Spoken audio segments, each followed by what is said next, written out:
Okay. So I know tonight is supposed to be about dishing the dirt, but my story is really about coming clean.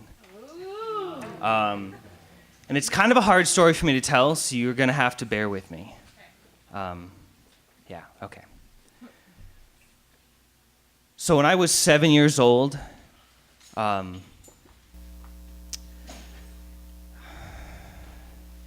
I took place in a murder.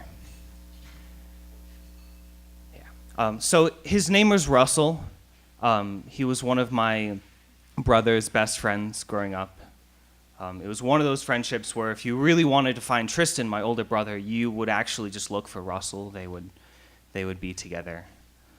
And to this day, I really want to say that it wasn't out of jealousy, but Tristan was the center of my world. I mean, I idolized him.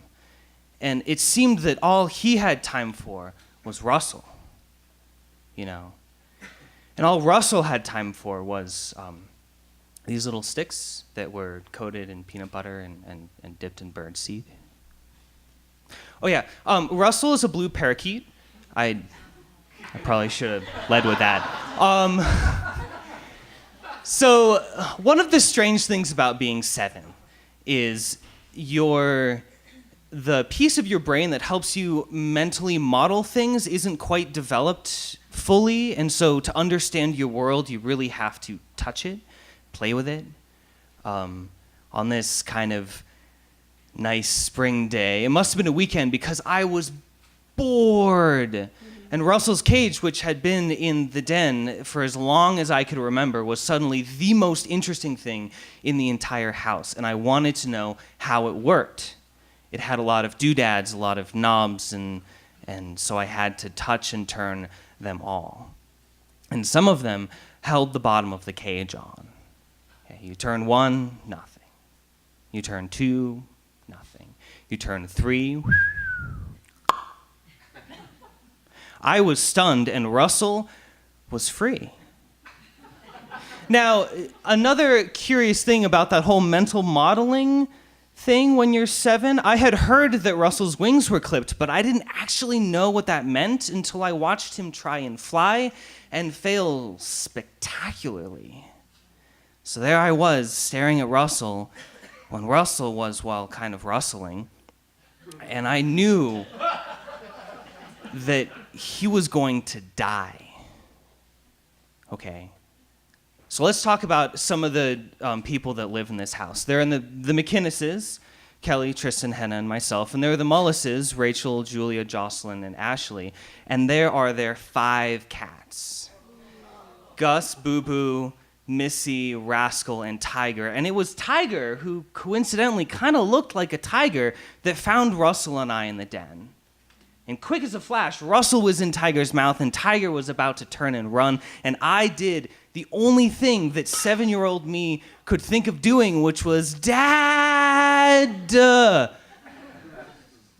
And another strange thing about being 7 is your parents are always just off stage left. So my father just kind of appears, takes one look at the cat takes one look at him, and begins the chase. See, this is one of those houses where the front room connects to the den, which connects to the sitting room, which connects to the kitchen, which connects to the living room, which connects back to the front room. So round and round and round they went. And even then, the absurdity of my dad, the big, hulking, barrel-chested man that he is, chasing this cat with Russell kind of along for the ride didn't escape me. I was like, what is going on? And it took about 3 or 4 turns before my dad caught up to this cat and gingerly removed Russell from his mouth and exited the cat out the screen door. And honestly, the rest of that day for me is kind of a blur. You know, I can remember my brother literally crushed under my dad's hulking jacket, just holding Russell. And that day, I couldn't figure out how to apologize enough. So Russell, wherever you are, I'm sorry. But in my defense, okay, I was told that curiosity got the cat, but that day, it got you instead.